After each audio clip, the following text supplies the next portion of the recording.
Hello and welcome to episode number 122 of the Cheesesteaks and Controllers podcast, presented by Fox PHL The Gambler, 102.5 FM, 1480 AM, iHeartRadio, and wherever you get your podcasts. My name is Jason Finelli, and I am the competitive gaming and general gaming insider for Fox PHL The Gambler. Still working on that title, though, after last episode's decree of not using the term esports anymore. I'll get it eventually.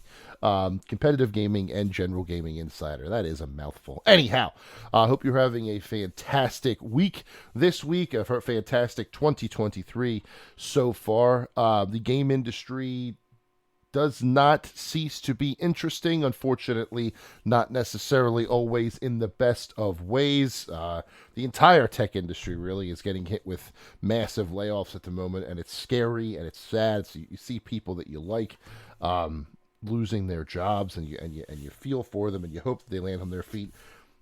In particular, the website that I work with most, GameSpot, saw some on Wednesday of this week, the 19th, and including one pal that I really enjoyed writing with, even though I wrote only one article for him.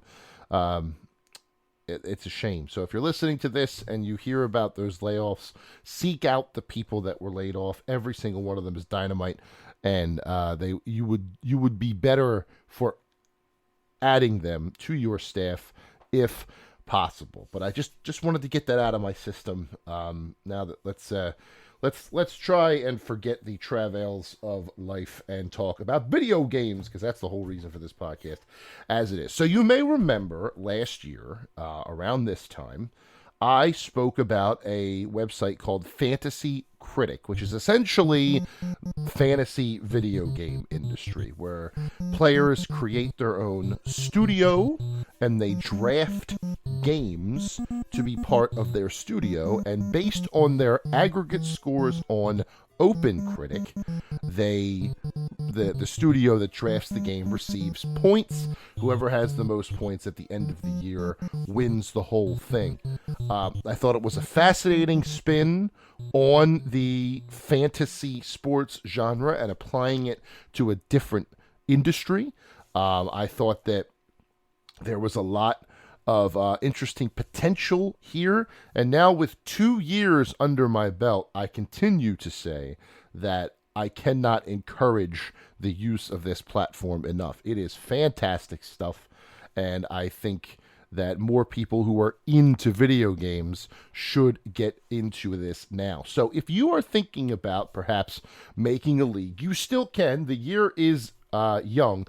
You are going to miss some of January's releases, like Fire Emblem Engage is out the same day that this podcast goes out, the 20th of January. Forspoken is out on Tuesday, the 24th. Dead Space Remake a week from this episode's release on 1/27. Those are probably the biggest left in January, but you can still get in time to make February and the rest of the year. So what I'm going to do is I'm going to give you, throughout this entire episode, some tips on drafting, some talk about the draft that I recently did with my buds, and talk about how that went and how things played out a little bit differently than I expected. I'm going to talk about some games to look for after you draft. Obviously, some games are going to be picked up immediately. If you don't have the first pick in the draft, you're not going to get Zelda. That's just how it is. And then at the end of this, I'm going to talk about some games to maybe avoid, maybe keep on the back burner, just because things are starting to come out where they're not very seemly. As one game comes to mind, we'll get into that in the end of the episode, and some games that just might not shape out to be as good as expected, things like that. So if you are into this Fantasy Critic program, this is the episode for you. If you want to get into it, use this as your guide to do so. So let's talk about the draft that I had last weekend. This league that I'm in with 7 friends, it's 8 of us total. some from fellow friends from the industry, some friends of mine from home, kind of combining home and work friends, which is always very, very good.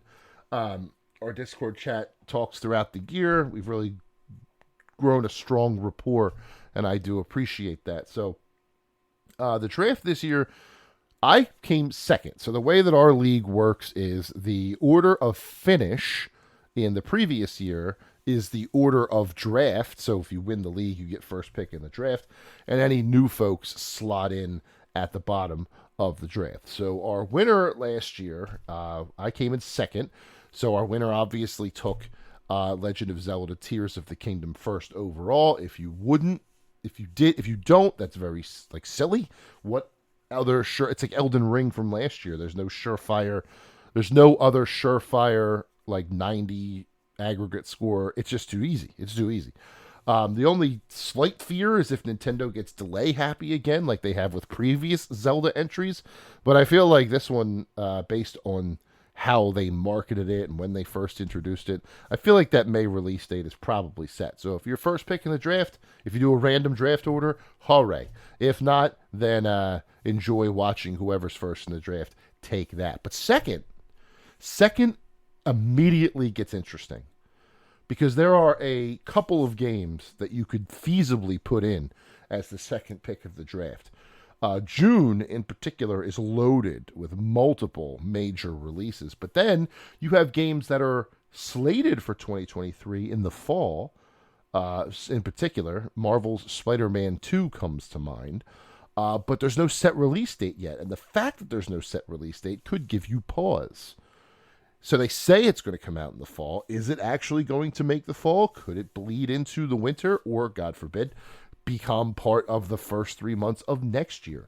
If it falls out of the calendar year, you have to either drop it, or in the case of counterpicking, which I'll explain in a second, it may be locked to you. Now, quick aside, counterpicking is when everyone, and I'll get to this at the end of our draft here, when the draft is done and players have their games in their studio, the other teams are allowed to basically lock that choice in. So if someone thinks a game is not going to perform as well as they want it to, or if they think it's going to get delayed out of the year, by counterpicking that game, you lock it to that player and either keep them at 0 for that slot, or make them get 2 points where they thought they would score 10.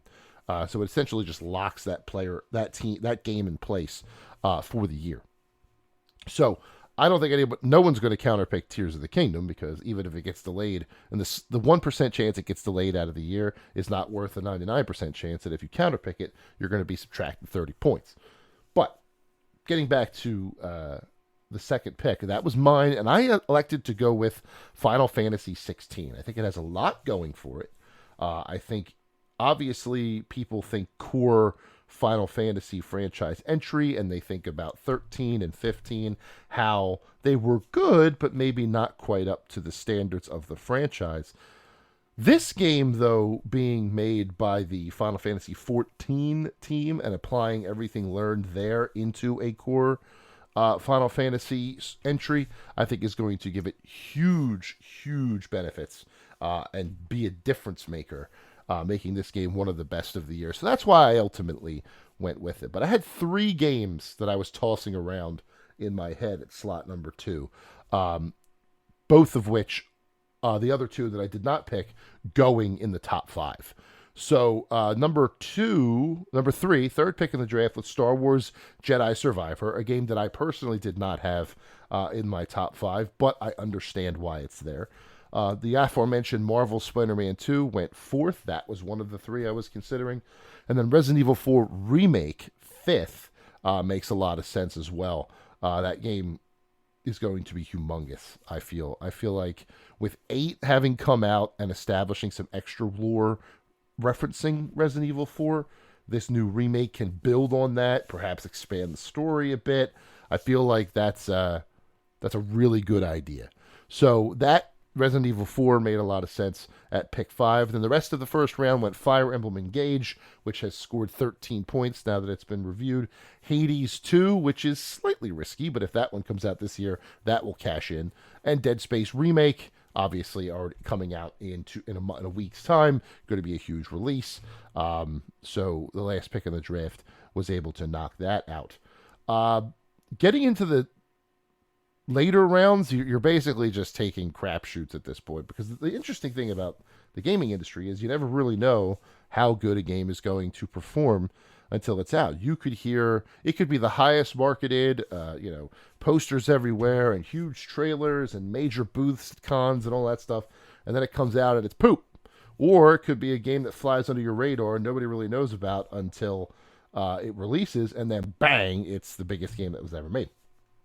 So, round 2 shook out as Diablo 4, Starfield, the Horizon DLC Burning Shores, the next Forza, Suicide Squad, Octopath Traveler 2, Street Fighter 6, which was my pick, and Hollow Knight Silksong, which I should have picked, but I will never pick that game again because I picked it in 2021 and it never came out, and then in 2022 it never came out. So this is the year it's going to come out, and it's going to be huge.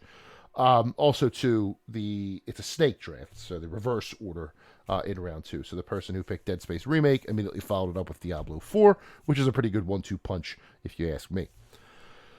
In round 3, we had Sea of Stars, which is a game that should be on your radar. 16-bit Chrono Trigger style Japanese RPG by the folks who made The Messenger, one of the best retro games of the last 5 years. If you've not played The Messenger, you should do so.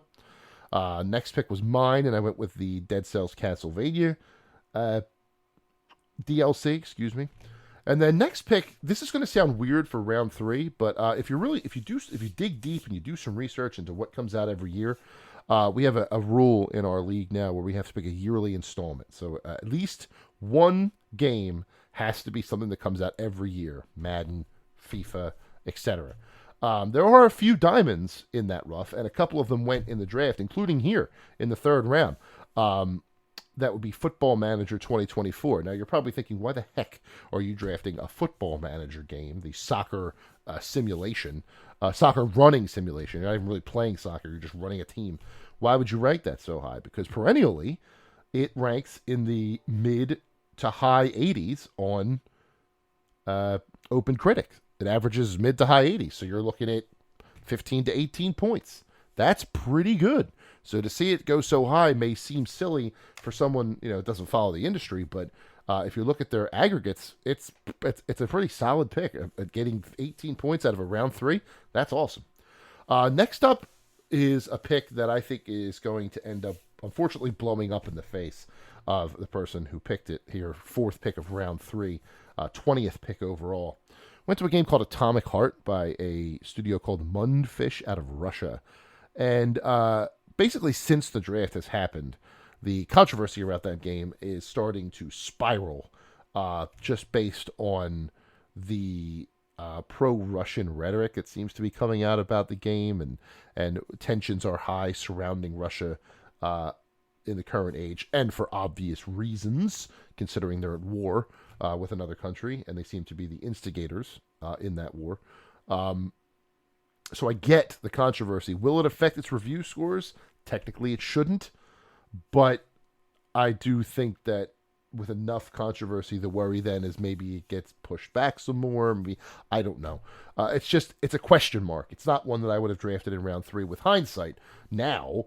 And it comes out in February. So if you're going to be doing a league soon, it is one you're going to have to contend with. But, I mean, at the time, seemed fine. It did make sense, but now I think I would put a little bit of doubt on that one just based on the news surrounding it. There's another game coming up 3 picks later that obviously is the same way, but I think will fare slightly better when it comes to the reviews than Atomic Heart will. Fifth pick in the 3rd round, Destiny 2 Lightfall. Destiny 2's DLC, always a sure bet. Last year, I drafted it in this league, and it scored me like 17, 18 points. So that makes sense. Next pick was Like a Dragon Ishin, the throwback entry in the Yakuza series where it's more samurai than current day. The Yakuza series, also one that performs well in these leagues, so it makes sense there. And then we have our 7th pick of the 3rd round, another controversial one, Hogwarts Legacy. The the message around this game is not so much the game itself, but the creator of the franchise, J.K. Rowling, who has become a very controversial figure herself, and again for obvious and earned reasons. The things that she has shared is very demeaning, and that's putting it very, very lightly to an entire circle of people, and it's not right. It's not fair. If I had the ability to snap my fingers and make people stop thinking like that, I would. So she deserves everything she's getting, in my opinion, to be honest. But will that affect people's thoughts about this game that she made, or that her franchise has made, even if she, A, didn't have direct involvement in their development, and B, is still receiving royalties from said game despite not being involved. The objective journalist who's just reviewing the game, I mean, reviews are subjective, right? So it comes down to, is the person reviewing it going to let that affect their score? On paper, you would think no, because you're just reviewing the game that's in front of them. But those things are hard to ignore, and I would completely understand if someone, if there was some allegory in this game, which there already seems to be, or some referential material that is alarming. I would get it. So it's another very controversial game if you're going to be drafting to maybe stay away from, despite its high profile, and it comes out early in the year, so you'll know quickly whether or not it was a bad idea. Last pick of round 3 was Armored Core 6 Fires of Rubicon. Controversial pick there, but not because the game is bad. Not for the other reasons that the other two are controversial. This one was just like, is that game coming out this year? Is it going to be good? It's a From Software game that's not a Souls game. Do they even know how to make those anymore? So that's just one to keep an eye on. Round 4, The Wolf Among Us 2 went, which killed me. That's what I was going to draft if it got back to me. Stalker 2, which was delayed out of last year into this year. Theorhythm Final Bar Line, another under-the-radar sort of game that you might be able to get away with out of the draft if you don't have people who like the Final Fantasy franchise, and particularly its music, like the people in this league did. Senua's Saga Hellblade 2 should come out this year, but again, it's another one that's had a lot of question marks since it's been revealed. Redfall, looking for a May release, as is the rumor, May 2nd. So that was probably a solid pick in round 4. Oxenfree 2, Lost Signals went next. Oxenfree, very high-profile indie game. The studio, so much so that the studio was bought by Netflix to be an internal studio. So Oxenfree 2, definitely one to keep an eye on there. Sons of the Forest was my pick in round 4. I have heard nothing but rave reviews. Rave previews, I should say, about this game, and the first game scored very, very well. So I'm hoping that cashes out for me in round 4. And then another annual game. We talked about Football Manager earlier. Another annual game that has a little more juice than you would expect in these leagues is F1. F1 2023 went in the 4th round because, again, that's mid to high 80s as well every single year.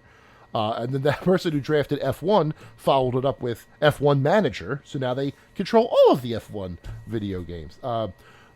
The fact that those games are good anyway, coupled with the fact that I feel like F1 is starting to build in popularity. I hear a lot more about it than I have before. It really is boding well for anything in that genre. So to have the defending champion of the league 2 years running draft not only the core racing simulation, but then the running a franchise simulation in F1 Manager is a bit worrying, but we'll see what happens. Horizon Call of the Mountain, the VR Horizon game I chose, the only VR game taken off the board, if I recall. But I feel like there's a reason they're launching it with PSVR 2. I think it's going to review very well. Tron Identity was picked next by a admittedly huge Tron fan. I had forgotten that game existed, so to see it come off the board in round 5 was interesting. I do think this person could have gotten away with just picking it up later because I forgot about it. Wanted to make sure they had it, though. Can't blame them. Don't really know too much about it, so we'll see what happens there. Assassin's Creed Mirage in round 5, I think, is less a indicator of the quality of that game and more an indicator of the perception around its publisher at the moment. A lot of unknown question mark sort of things around Ubisoft. So to see Assassin's Creed Mirage fall this far is surprising, but I think that's ultimately going to pay off as a solid round 5 pick. Alan Wake 2, risky pick here in this draft just because we don't know if it's going to come out. We only know it's 2023. Could get pushed to 2024. Same with the next pick, Final Fantasy VII Rebirth. That one is is one that I think personally is going to get pushed till February or March 2024, but it was worth taking in round 5. And then finally, the last 2 picks of our draft in round 5 were the unannounced first major Elden Ring DLC.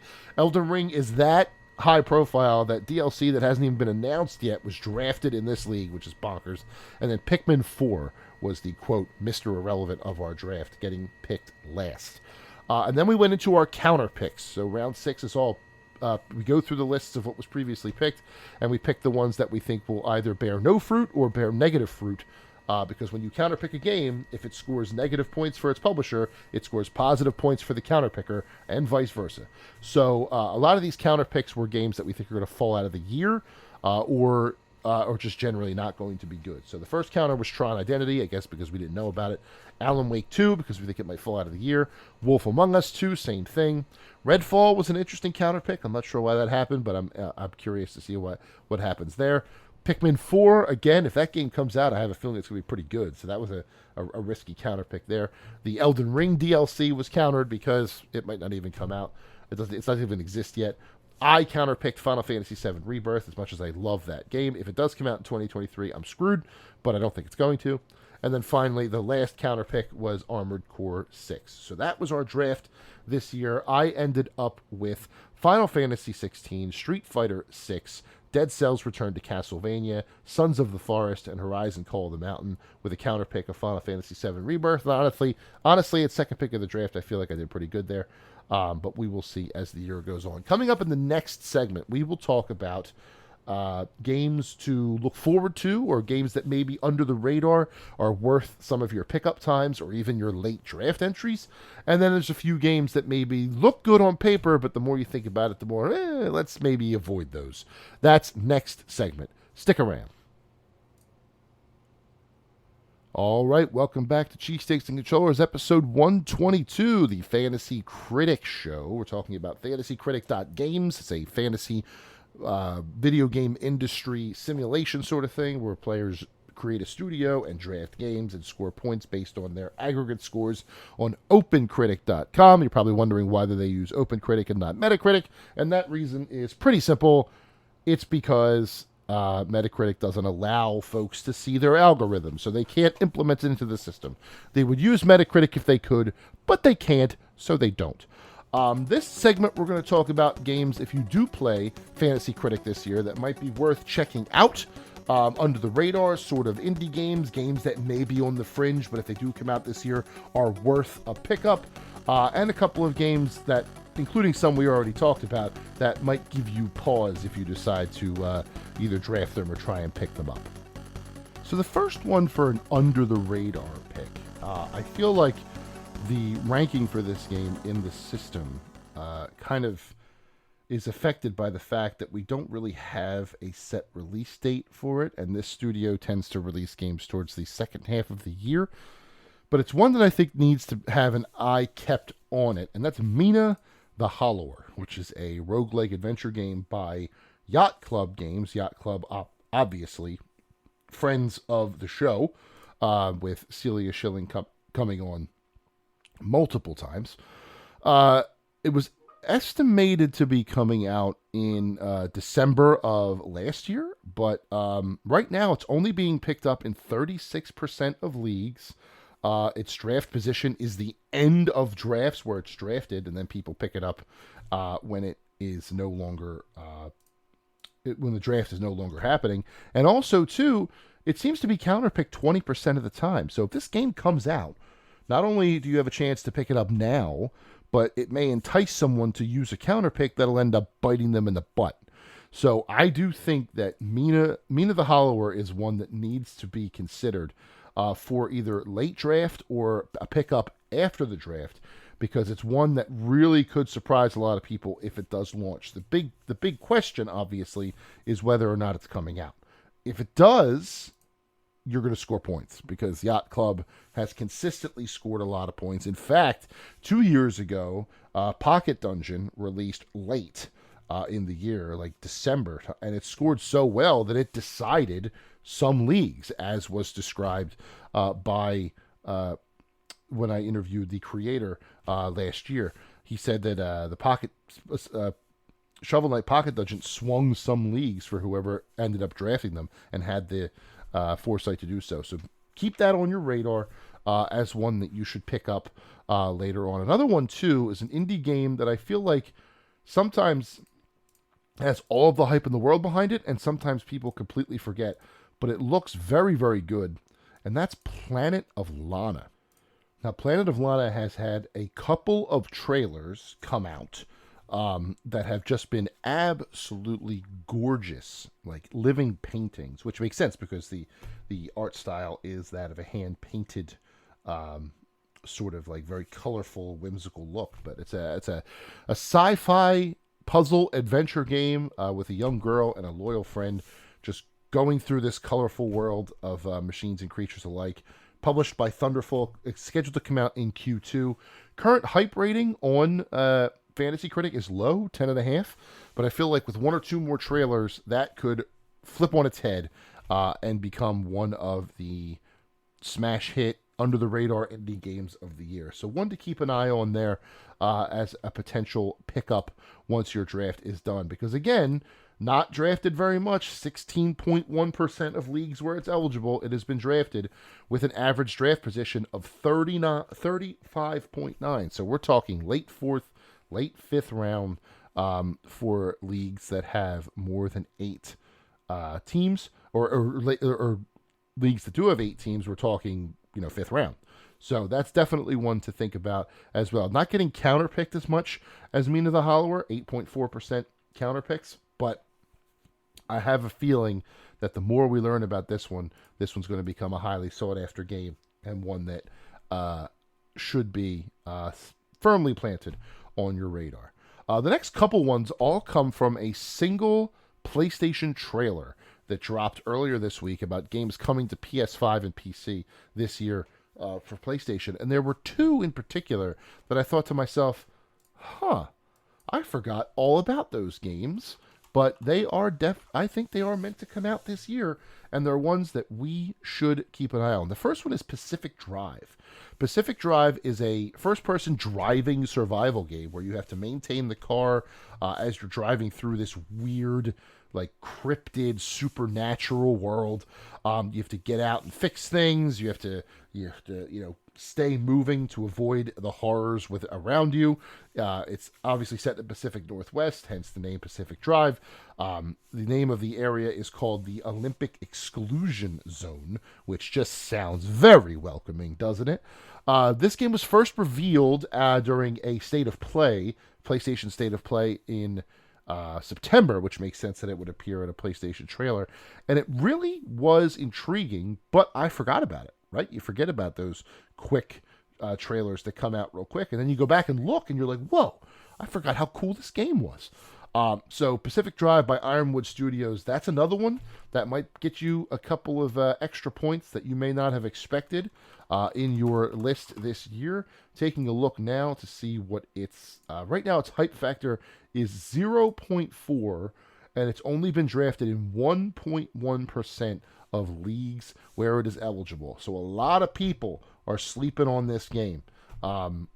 If you take a look at it, if you think it's something that you might want, grab it now. And then if somehow it gets pushed out of 2023, you can then drop it for something else late in the season, basically saving yourself another slot. It's a risk, sure, but everything you pick up at this point is a risk after the draft.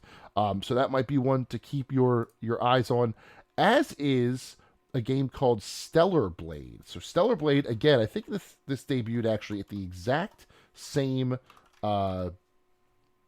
State of Play as Pacific Drive. I think they debuted at both.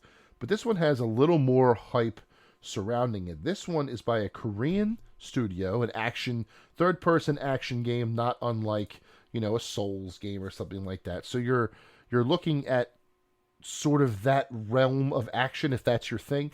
A couple of trailers have come out from that as well. It used to be called Project Eve, now called Stellar Blade.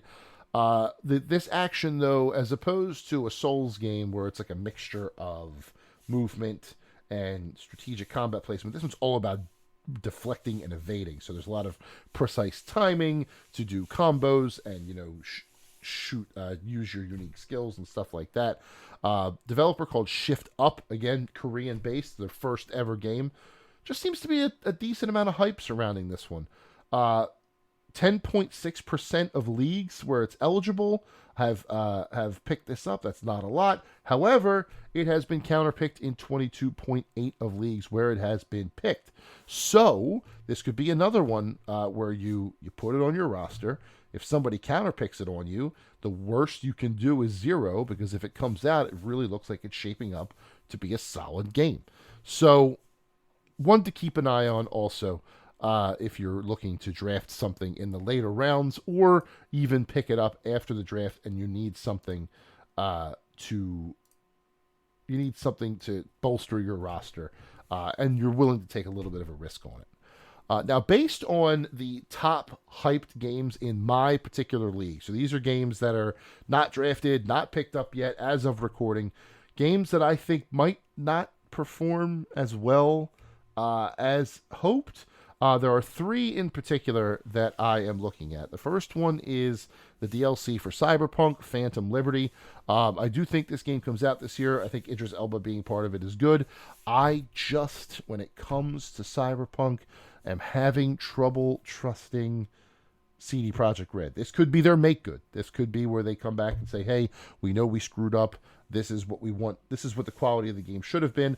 Obviously, once there has already been some goodwill restored when the anime came out in late 2022. It reached its peak concurrent players on Steam, so it was traveling the right way.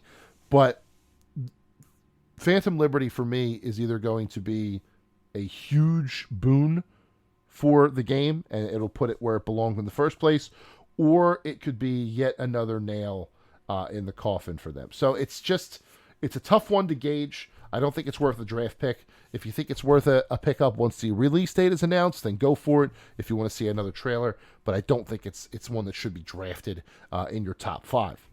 Also, too, Bayonetta Origins, Cereza and the Lost Demon. Nothing against Bayonetta. It scored very well for me last year. This is one where I just don't know what to expect. Now, we do have a solid release date of March 17th. It is, again, in the Bayonetta franchise. But the gameplay is so fundamentally different from what makes Bayonetta Bayonetta. I don't know if it's one that is going to perform to the standards of the rest of the franchise.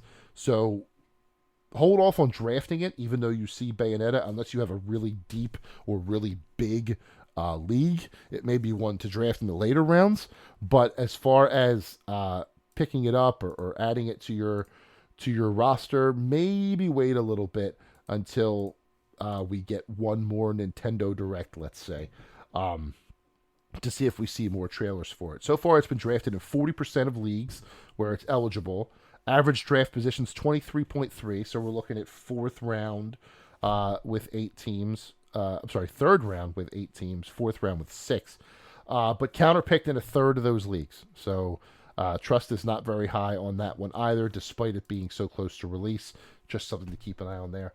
And then I'm going to say this, and if you know me, it's going to sound bonkers. Why would you not pick this game, or why would you not recommend this game?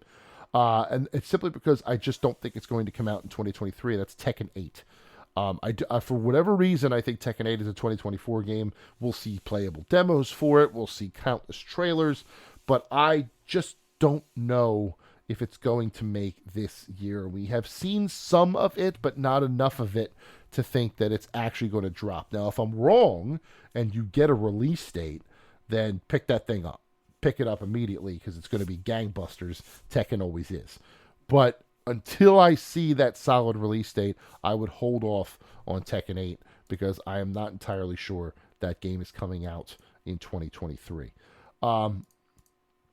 Again, if it does, jump on it. If it doesn't, though, I mean, that's just how it is.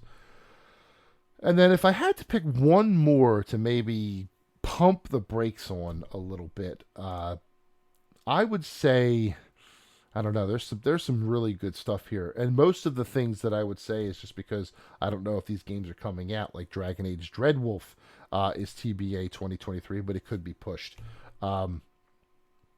Judas, which was revealed at the Game Awards, we don't even have a release date on that yet. Hyper Light Breaker could be 2023 or later, as listed here in the menu. So there's games to avoid, not because they're going to be bad, but because there's just not enough questions. There's too many question marks around them. And we did talk in the first segment about Atomic Heart and Hogwarts Legacy having enough controversy around them that it could affect their perception when they do come out, but we will see what happens there. Obviously, you would say that anyone reviewing the game can put that stuff behind them and review the game just for what it is, but that is tough to do. It's a tough ask of someone to put that stuff away. So you have to just keep an eye out on those two, because the controversy surrounding them could end up being their downfall in the later going. So there you go. There's some under the radar stuff to consider, and some games that maybe you hold off in the draft and pick them up later on after the draft happens, if no one's thinking about them. Another one actually I forgot about because it was drafted. It wasn't in the list to be picked up. The Plucky Squire. Go look at a couple trailers of that. You'll understand why I'm saying that. That was snatched up. Our draft was Saturday, and then 3 hours later, the first bids of the year could be taken. So there was like a rush to get as much stuff as possible. The Plucky Squire went. Homeworld 3 went. Lies of P and replaced our other ones. Last Case of Benedict Fox could be a big indie game. Just some interesting pickups there as well. Kerbal Space Program 2, one to keep an eye on. So it's a fascinating platform, is fantasycritic.games. Definitely one that you should check out if you're a gamer. Get some friends together. I'm always looking for more leagues, so if you need a slot, let me know at Big Man Finelli on Twitter, and we can draft some games and see how well we would run our publishers if we were video game executives. But coming up after the break, we are going to talk about what to me feels like a landmark moment in video games, but not because of an actual video game. What do I mean by that? Stick around and find out. All right, welcome back to Cheesesteaks and Controllers, episode number 122. We talked about Fantasy Critic in the first two segments and games you should be picking up and how the drafts and stuff like that. Now we're going to pivot. We're going to pivot to something else that I think could be a quite substantial moment for the industry as a whole, but it had nothing to do with turning a video game on. Instead, you were watching a television show, and that is the premiere episode of The Last of Us. HBO Max's highly touted adaptation of Naughty Dog's 2013 masterpiece finally hit the airwaves last Sunday, January 15th. I watched it. As soon as it became live, basically. And I have thoughts, and all of them are good. Honestly, this is one of the best pieces of video game-based media outside of video games I have ever seen. I feel like the trend as a whole is going up with Arcane and the Cyberpunk anime and things like that. We're certainly not in Super Mario Brothers movie early 90s territory, or Mortal Kombat, much as I like that movie. Street Fighter, as much as that's a guilty pleasure as well. We're way past that. We are in now a place where the people who are creating the adaptation have just as much love for the source material as they do for the new format it's going under. And I think that's going to be huge for the future of game adaptations. Basically, the bar has been set. So if you're not familiar with The Last of Us, the story is a real-life fungus called cordyceps mutates to be able to control and take over human bodies, which then creates an apocalypse of infected people. It's sort of like zombies, but they're not dead. They're just controlled by a fungal parasite. It's I know it's pinching. It's splitting hairs. Zombies are zombies, but still, it's a interesting, different take on that sort of zombie apocalypse sort of thing, and it explores like The Walking Dead did. It explores the survivors just as much as it explores the monsters themselves.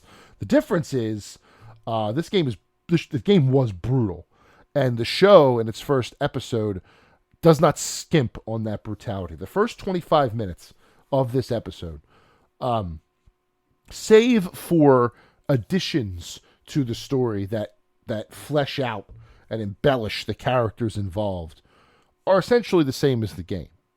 The same things happen. The outbreak looks the same. The result of fleeing looks the same, I will say, without any spoilers.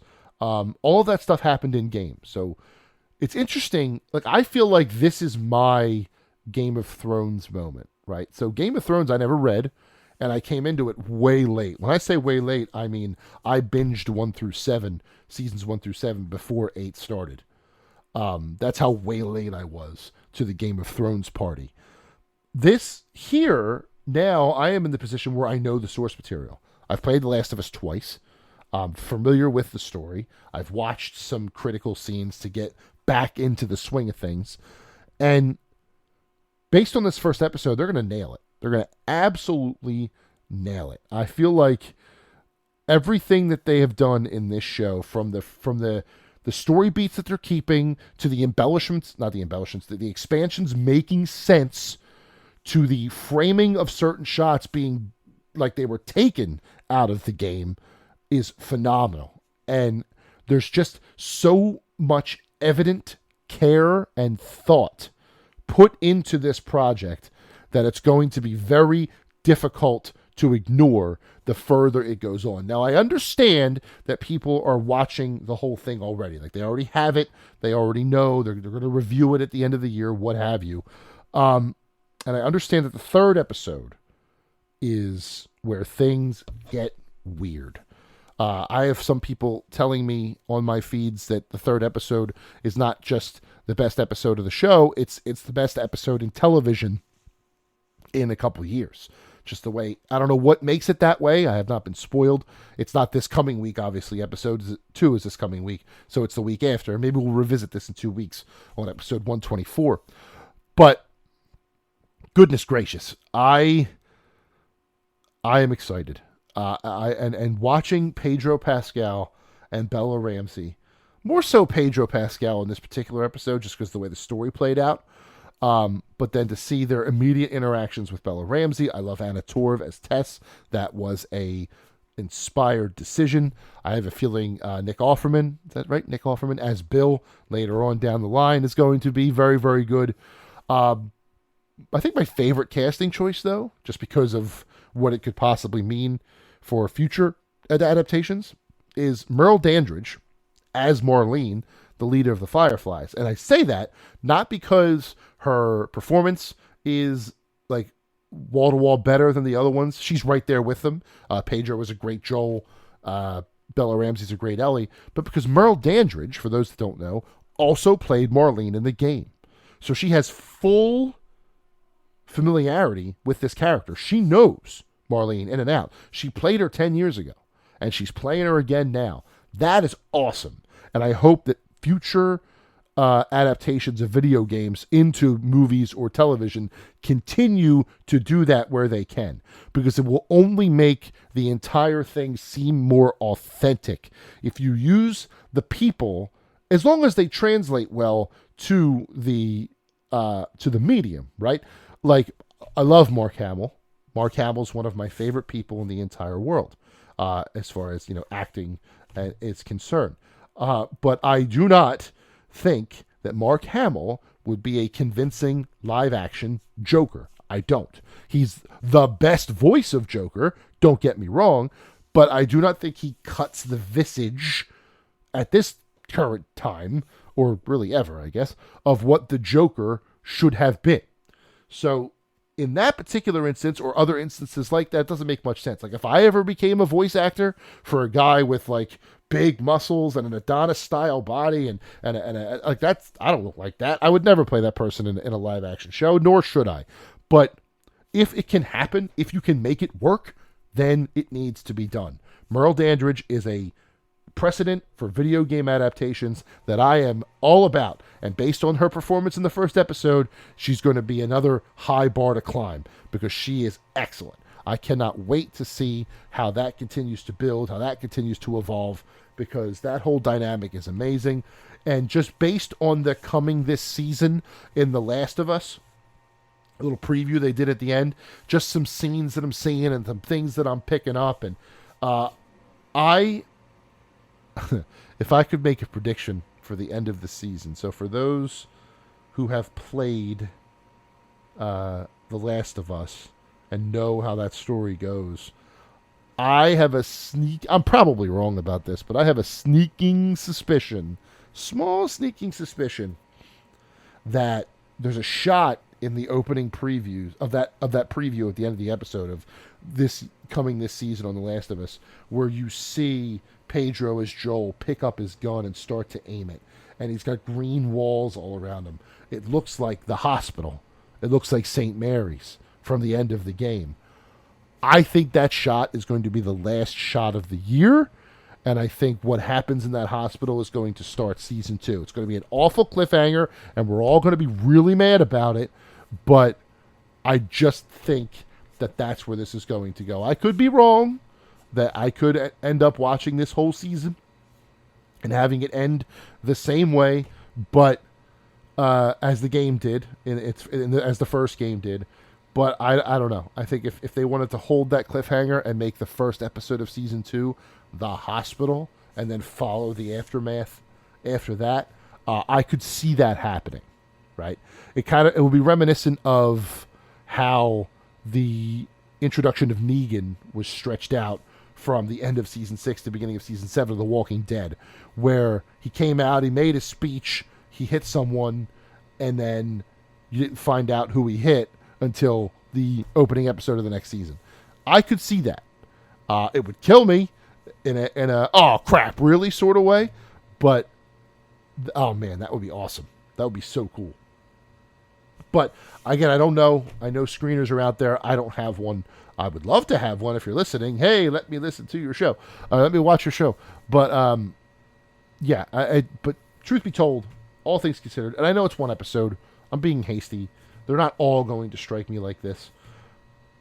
But if more video game adaptations came out like this, with the amount of care and attention to detail, like the fact that the DVD that the daughter hands Joel in the beginning references a movie, a not real movie that is talked about in The Last of Us Part 2, that's awesome. That sort of world-building, referential stuff is great. More game adaptations, I think, need to partner and be hand-in-hand with the source material rather than obviously immune or averse to it or non-referential. See Paramount's Halo. Saw more of Master Chief's butt than I ever expected to. But this, I have a feeling that this show is going to become a gold standard for video game adaptations, and it's going to be one that people are going to be trying to a level of quality that people are going to try to be reached for a long time. And maybe it's just, like I said, the approach where the studio is involved just as much as the showrunners are, or the fact that Neil Druckmann, the head of Naughty Dog, has been so hands-on in the process. I don't know. But if the season goes as strongly as the first episode did, I think we're talking about a turning point in video game adaptation. I really do. That's how strongly I enjoyed this first episode, and I have a feeling I'll be enjoying it that much as the season goes on. But let me know what you think of The Last of Us' first episode. Well, that's a mouthful. The Last of Us' first episode, at Big Man Finelli on Twitter. Give me your thoughts. Give me your wishes for the season. All that good stuff. Look forward to watching the second episode this Sunday and every Sunday until, I believe, March 12th is the final episode. It's a 9-episode arc, this first season. So check that out on HBO Max. If you don't have HBO Max, get a 30-day trial or subscribe to it. Whatever you need to do to check this show out. It is 100% worth it. And with that, we are at the end of episode 122 of the Cheesesteaks and Controllers podcast, presented by Fox PHL The Gambler, 102.5 FM. We are not a classic rock station. 1480 AM, iHeartRadio, wherever you get your podcasts. And as I say every single week, if you're listening to these words right now, that means you got to the end of the show, and I am eternally grateful that you have spent this hour or so with me, talking about video games, talking about video game TV, not talking about competitive gaming because there's not a lot of competitive gaming to talk about at the moment, unfortunately. But that's neither here nor there. I just appreciate you getting through this episode with me, listening to me, and I hope you continue to support the show as we go onward and upward into the year 2023. Big things coming down. Magic Con here in Philly next month. I'm going to try and do a Magic the Gathering episode for the first time. Going to reach out to some guests pretty soon, hopefully, and talk about Magic, the state of the game, and whatever Wizards of the Coast and Hasbro are thinking, which nobody seems to know, looking at you, Dungeons & Dragons. And then we have PAX East in March. We have E3 back in June. It's a big one. It's a big year, and we're going to be here for all of it. So I hope you have a fantastic weekend. I hope you have an even better week right behind it, and we will be back with more of the latest in competitive gaming, if there is any, and gaming in general, here on Cheesesteaks and Controllers. Goodbye, everybody.